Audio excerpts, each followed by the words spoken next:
Afternoon, everybody. Oh, it's good coffee. I know, coffee in the afternoon. Nothing new, right? But anyway, that's not what I'm here to talk about. You know, there was something that someone over at DeviantArt, a fellow Sonic fan, if you will, talked about. Now, what they talked about was very, very intriguing. You see, they talked about the whole breakup in 2.12 that was in Sonic 2.12 that was obviously more mature and more realistic than anything they've seen previously in the Sonic comics, if in any comics or media. Basically, for those of you that don't know, Sally, from the ending of issue 207 to the middle of 2.12 in the main Sonic comic, and for 4 side issues of the Universe comic, was, I guess you could say, going with Monkey Kong, or kind of exploring her options with Monkey Kong, kind of flirting and, well, basically being a pair, a couple, if you will. And basically, the reason for this, I guess because Ian Flynn wanted to, in my opinion, from what I've seen in my opinion, wanted to showcase that he wasn't, you know, a full-on Sonic Sally supporter, that, hey, here's Sonic, he can be with somebody, here's Sally, she can be with somebody, you know, other than, you know, each other.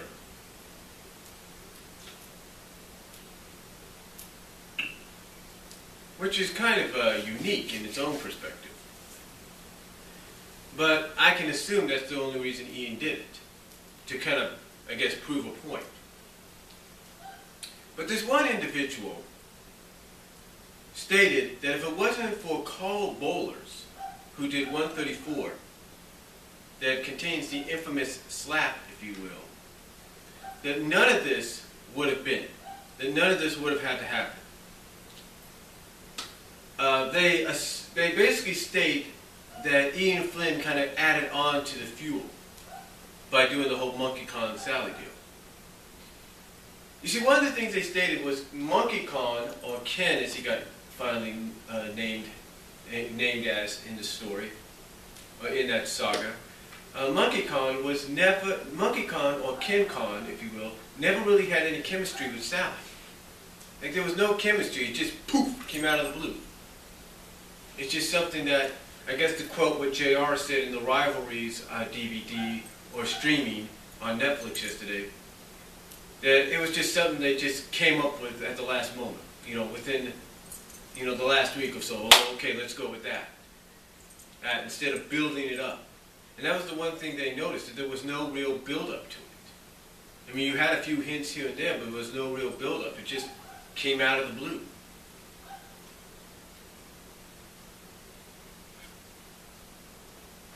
And they just felt that even for as short as it was, it didn't have no real meaning being there. It had no real purpose. Well, let me kind of correct that individual by saying this.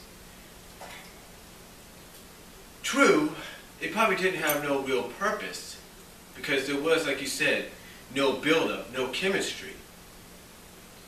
But it's a formula that has proven to be successful in the past. You see, in the past, in other medias, television, movies, comic books, it has been showcased and known and seen and witnessed that the main characters, the main female and male characters, the ones that obviously end up together in the end, it has been proven and it has been showcased throughout history, throughout the history of media, throughout the history of comics, movies, whatever, television, whatever. It has been showcased that even though they're destined to be together, in other words, they always find a way to end up back together, that the writers are always going to want to take them in different directions. They're going to want to explore different romantic scenarios. And that's obviously what Ian did here. He took a page out of that old school book. And again, and like I said, it's not the first time. Marvel has done it with their X-Men and Spider-Man and Avengers and series and all that. With a variety of their comics, I should say. Same with DC. DC has done the same thing. You know, even Archie Comics have done it with their main mascot. With their main mascot, the person that they built that company on. You see, it's not the first time and it's not the last. It's all about showing the fact that it's all about showing and exploring other possibilities. Now, Ian did this, obviously, again, like I said, in my opinion, to prove a point, to prove to everybody, hey, I may be a fan of the Sonic Sally pairing, but I'm not biased. You know, I can be unbiased. And that's why he did it. You know, when this first got talked about, when it happened, I said the same thing. I said something then that I'm going to say now. That it reminded me a lot of the whole Saved by the Bell situation with Zach Morris. You see, in the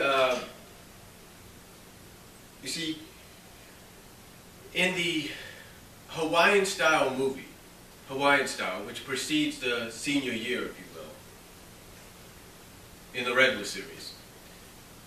In Hawaiian style, he falls for this girl named Audrey, I think that's her name. And, you know, it's kind of like, you kind of see the hints there, and it's sort of a slow build, but, you know, it's just put together right there for the, but like I said, you kind of see the hints, and you sort of see a bit of a build, but it's just, boom, put together right there for the sake of the movie. And that's what it was. It was put together for the sake of the movie. You know, yeah, it didn't really have much build. It had some build, but not really. All it had was hinting, and then boom, it just happens. They do it because of the movie. They did it because they wanted to give, you know, Zach Morris a different possible love interest. Same with Kelly. They did the same thing with Kelly, even though her love interest in the movie turned out to be a jerk. But the point I'm trying to make is it's not the first time. And another Saved by the Bell example would be when they did the summer episodes with the gang, where the original cast got summer jobs doing those episodes, and Zach again fell for another character named Stacy. And again, it was just for that run of episodes, and after that, all except for the epilogue episode that came afterwards when they were all back home, you never heard of Stacy again. Stacy was never mentioned. The same with that Audrey girl in Hawaiian style. Never mentioned again. And why? Because they were there for the story. They were there for the story and nothing else.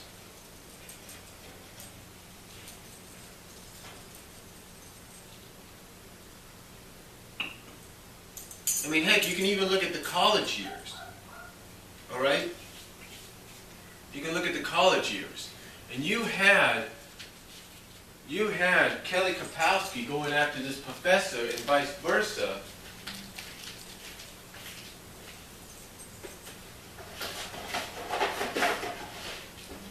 And of course, the professor turned out to be, I guess you could say, a bit of a jerk as well.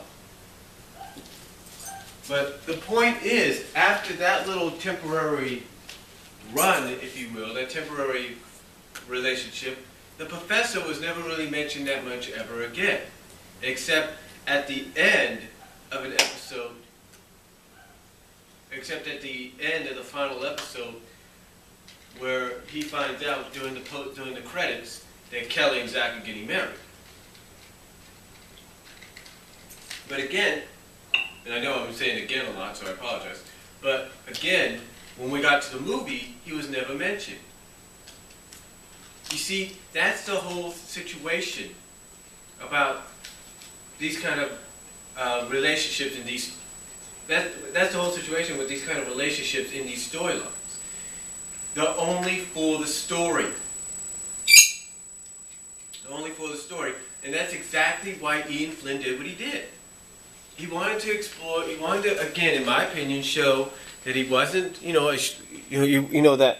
was a supporter of the whole Sonic Sally situation, of the whole, that, he was a fan, that basically, he was a supporter and a fan of the whole Sonic Sally relationship, but he wasn't, but as the head writer, but as the writer now, he has to show unbiasedness. In other words, he can't show no favoritism. So that's what he did. And yes, the end of 207 did kind of tease a Son Amy deal, but the situation was that's all it did. And after that, did you hear about Son Amy ever again? No. The point is, all it was just for that story. That's it. That's all it was. And then after the epilogue at issue 212, did you hear about Monkey Kong and Sally's relationship again? You didn't hear about it until almost 10 issues later, when she mentioned it to Sonic, when she kind of playfully pushes at him and says, so if I would have stayed with Monkey Kong, you wouldn't have been jealous, kind of deal. So again, you didn't hear about it until almost a year later. That's it. You didn't hear about it until about a year later. The point is, ladies and gentlemen, that little flirtatious relationship between Khan and Sally was all part of the story arc for Iron Dominion. That's all it was. You could have had it start almost right from the beginning, but no, you didn't even have that much of a build. Like I said, all you had was bits of hints here and there, and then all of a sudden, right around 207, that's when it started. And it didn't last long. If you want to look at the main comic, it only lasted 4 out of that whole 11-issue run, or nearly 12-month run. 4 months, 4 issues out of almost 12 issues. That's all it ran for, and that was it. 7 to 8 issues more had nothing to do with it in the main comic.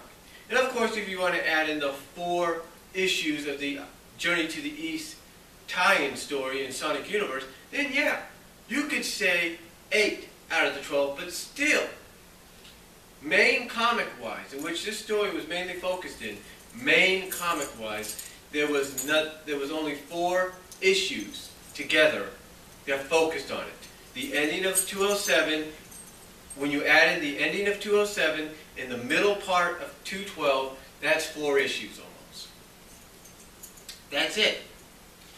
That's it. 8, 9, 10, 11, that's 4.5 issues. That's it. 4.5 in the main comic out of almost a whole year's worth of story. And the only reason it was put together, just like with the Hawaiian style deal in Saved by the Bell, was because it was just the only reason it was put together was for the story, and that's it. That's all it was. Because you notice that as soon as we got out of that, and we got into the newer, shorter stories, if you will, into newer stories, from like 213 and up, what did they do with Sonic and Sally's relationship? What did they do? What did Ian Flynn do? He did something he didn't do with the Khan-Sally relationship. He slowly built on it. And why? Because he wanted to repair what was done by Carl Bowlers in 134. That was the thing. He wanted to repair what had been done. What Ken Penders attempted to repair, but didn't accomplish, Ian Flynn said, you know what? I'm going to find a way to make this work. And he had a reason. He had a reason for just slapping the whole Monkey Kong-Sally relationship together for the story. He had a reason. And that reason was real simple. To develop Sally's character and acknowledging that she still had feelings for Sonic, and that what she said in that little mature breakup, in a mature and understanding breakup between her and Monkey Khan, what she said there she basically indicated the fact that basically what she said there in that issue, when you read those panels, she basically said, look, I didn't end things right with Sonic. I basically smacked him across the face and ended it like that. Ran away like a baby. That's basically what she was saying. She basically was telling Monkey Khan, and she later told Sonic not once but twice, that she basically acted like a baby. That's all she did. She basically slapped him across because she was acting like a baby, and also basically the fact that, let's not forget, from a storyline perspective, mentally she wasn't there. Mentally she was still hurting. If you get what I'm saying. But the point of what I'm trying to say is, she, in that moment, she basically told Monkey Kong, look, I would like to stay with you, but still I have feelings for you-know-who, and I want to see if there's anything left to salvage. And obviously there was. Because apparently Sonic still had feelings for her. And again, like I said, she basically said in her own subtle way that what she did in 134 was not appropriate, was not the way she should have ended things, and that she needs to work things out. She needs to make sure there's something there, and if not, then she'll probably consider, being with Monkey Kong. But obviously there was something there. And again, they slowly built on it, because from a character standpoint, whether you like it or not, they were slowly building up a redeeming story for her to kind of realize, you know what, I do still have feelings for this guy. He still has feelings for me. And that maybe we could still work it out. You see, basically when you look at it from a writer's standpoint, Ken Penders and Carl Bowlers, they're the ones together, whether you like the guys or not, and I'm sure they've got a lot of their own criticism. But Ken Penders and Carl Bowlers are the guys that basically came up with the idea of, okay, let's have Sonic and Sally back together in 123, 122, 123. Let's get them back together in 123. Let's have Sonic pop the question on vice versa and have them become royally consulted. In other words, let's have them engaged, become fiancés, if you will, destined to be married because now they're engaged, aged and all that. That was Ken Pender's idea, ladies and gentlemen. I know that for a fact. That was Pender's idea. Carl Bowlers is the one that obviously didn't like it, and he said, you know what, Ken, no, we're not going to do that. It doesn't work. Remember what Sega has said. That's the whole thing. And Ian Flynn, whether you like the guy or not, he had to basically do a whole freaking story, almost 10 months worth, with some of the issues to redeem Sally's character to where it not only 10 months worth after Iron Dominion, it built up her character to be who she once was, and from a realistic standpoint, realized she still had feelings for the guy. Because again, you can have characters go off with other characters, but in the end, if they're destined storyline-wise to be together, franchise-wise, they're destined to be together, it's going to happen. Whether people are fans of it or not. It's bound to happen. It's bound to happen. And that's, again, why Ian Flynn did what he did. Yes, post-212, he was basically he wrote Sally in certain issues to slowly redeem her and make her realize, yeah, I still have feelings for this guy, and that it was wrong. I mean, again, she apologized not once, but twice to Sonic in this comic book. Ian had to apologize not once, but twice to Sonic in this comic book for her actions, for her doing what she did. Basically coming out and saying, look, what I did was unacceptable. What I did was childish. It wasn't befitting of me or what we stand for as a team. So that's why Ian Flynn did what he did. Yeah, it doesn't make sense that he put Monkey Kong and Sally together, but even though it was temporary, even though, like I've used other examples, it was just for the story, overall for character purposes, it helped rebuild the character and make her realize that she still had feelings for Sonic, and that she wanted to see and she wanted to patch things up and see if there was anything salvageable to kind of rekindle that fire, and there was.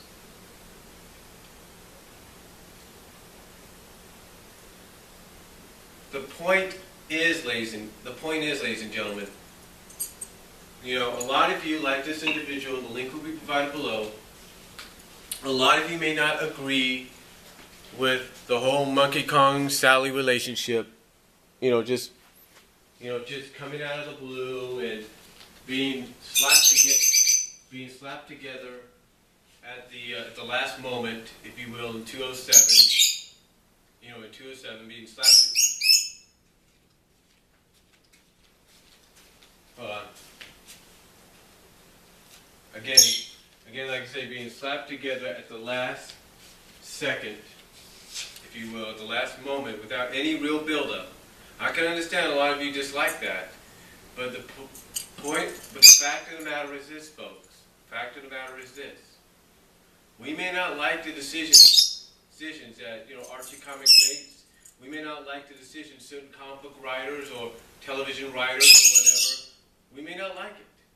We may not like the decisions they make. We may not like how they slap together certain relationships without any real build. But you know what? It's not the first time, and it's not going to be the last time. It's kind of like in, me being a wrestling fan, it's kind of like in wrestling. A lot of people accuse companies like WWE and TNA and sometimes Ring of Honor of not slowly building on their feuds and storylines and just slapping them together. That's basically what it is here. That's basically what this was here. It's like there was no real build. There was no real, build to that relationship. It was just slapped together. And again, like I said, using the example of Hawaiian style, the Saved by the Bell, the original Saved by the Bell. Same thing there. The big difference between the Saved by the Bell Hawaiian style movie and those summer job episodes of Saved by the Bell, the original, was there was build-up between Zach and Stacy in the summer job episodes. Unlike the build-up between Zach and Aubrey in the Hawaiian style movie. Big difference. See what I'm saying? But again, build or not, those relationships were just there for the story. That's it. They were just there for the story. They were just there for the story, nothing else. Okay? It's the same thing in other comic books. Like I said, Batman comic book, DC has done it with a variety of theirs, like Batman, Superman, Justice League, Wonder Woman, Aquaman, Flash. Same with Marvel. Marvel's done it with X-Men, Avengers, Spider-Man, Iron Man, Captain America, you name it. They've done it in those comics before. They've done it. And the fact is, it's been done before, and it won't be, and it's not going to be the first time. I mean, heck, you want a good example? Scans Daily, which is another link you'll find when you click on this one, in that individual's description box, when they're talking about 212. Scans Daily even uses an example from Twilight. Yeah, we know who Bella ended up with in the end. But her relationship with the other guy, that was just for that portion of the story, and that was it. You see, the thing is, slap together the last minute relationships have always happened and always will happen in comics and media and movies and television of all kinds. It has happened and will continue to happen, whether we're fans of it or not. Because it's only for the story. It's only for a certain portion of the story. That is why whether this individual, who I hope watches this and takes the time in watching it, realizes why this was put together. It wasn't because of just 134. It wasn't because Ian Flynn wanted to redeem Sally's character by slowly building her back up and making her realize she still had feelings for Sonic, and vice versa. He did it because it's a formula that has been used, a successful formula that has been used before, and has proven to be successful. So he decided to use it here, and that's what he did. So again, that is why 212 came about. Yes, it had a mature, very understanding breakup written into it. I'll give Ian Flynn a lot of credit for that. Very well done. But the thing is, but like I said, whether you like it or not, it was put together due to the fact there was for story purposes only, because you don't really reference it anymore now, do you? Especially what's going on recently in the comics. But you get my drift. You get what I'm saying. So hopefully you take your time, you watch this video, kind of understand where I'm coming from, and if not, it's totally up to you guys. Let me know what you guys think down below. Video response if you like somehow. And talk to y'all later. God bless. Take care. But that's just my take on it, folks. Let me know what you guys think.